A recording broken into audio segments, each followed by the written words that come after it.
আমার বন্ধু মানে রমজান ইলামবাজার থানার সামনে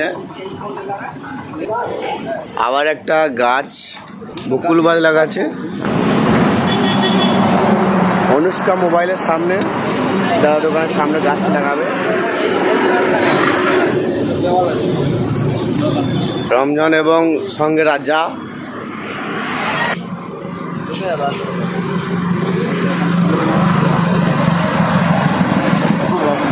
ও বলছে যে আম গাছ লাগালে ভালো হতো, আম খেতে পারতাম। ঠিক আছে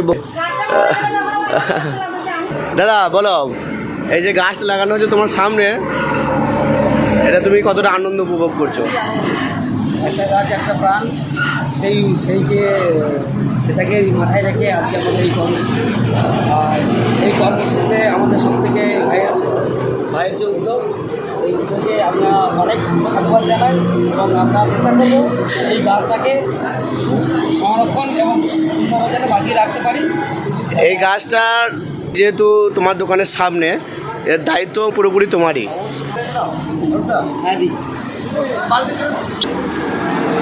দাদা উকিলবাবু বলছে এটা জাম গাছ, লোকে বলছে ঝন্টুদা। বলছি তাহলে বাস স্ট্যান্ড থেকে কটা গাছ লাগানো হলো, যেটা যে কনসেপ্ট ছিল? হ্যাঁ, তুমি লুকিয়ে লুকিয়ে গাছগুলো কেন লাগাচ্ছ? ঠিক আছে, কিছু কিছু গাছ লুকিয়ে লাগাতে হচ্ছে দোকানদারদের চাপে। লাগাতে দিচ্ছে না, কিছু কিছু জায়গায় দোকানদাররা রয়েছে, তার জন্য আমরা রাত্রেবেলাতে গাছ লাগাচ্ছি। উপায় নেই, তারা সকালবেলা এসে দেখবে গাছ কী করে গাছ হয়ে গেল। যেমন ইলামবাজার পার্কটা আমাদের হয়েছিল, হ্যাঁ, হঠাৎ করে আমরা পার্ক দেখছি এসে, সেরকম লাগা আরও থেকে কাটবো অসম্ভব হয়ে গেল।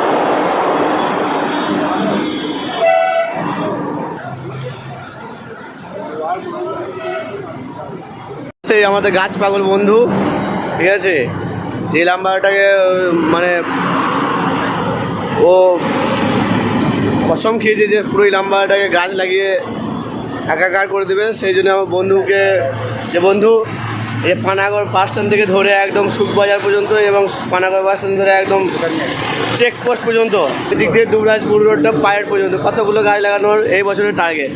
এখন মোটামুটি যা গাছ লাগবে প্রায় 250 পিস মতো লাগবে, তার মধ্যে মোটামুটি 50-60টা এরকম হয়েছে, আরও বাকি আছে।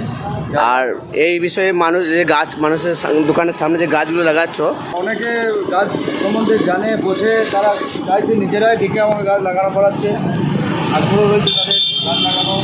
কিছু মানুষ রয়েছে যারা গাছ লাগাতে দিচ্ছে না, কিন্তু সে জায়গাগুলোতে আমাকে রাত্রে গাছ লাগাতে হচ্ছে। তাদের উদ্দেশ্যে কোনো বার্তা? তাদেরকে অবশ্যই এখনও বোঝা দরকার আছে, বোঝা অবশ্যই প্রয়োজন যে গাছ আমাদের প্রথম প্রয়োজন। এই যে বৃষ্টি হচ্ছিল না, হ্যাঁ, এত রোদ, এগুলো সব তো আমরাই দায়ী, কারণ গাছ নেই। এই গাছ লাগানোর সময় আমাদের এই সুকাই ভাইকে পেয়ে গিয়েছি, ঠিক আছে, আমাদের সঙ্গে হেল্প করে দিচ্ছে। আর যে দোকানের সামনে গাছটা লাগানো হচ্ছে সেই দোকানের মালিক আমাদেরকে হেল্প করছে দারুণভাবে।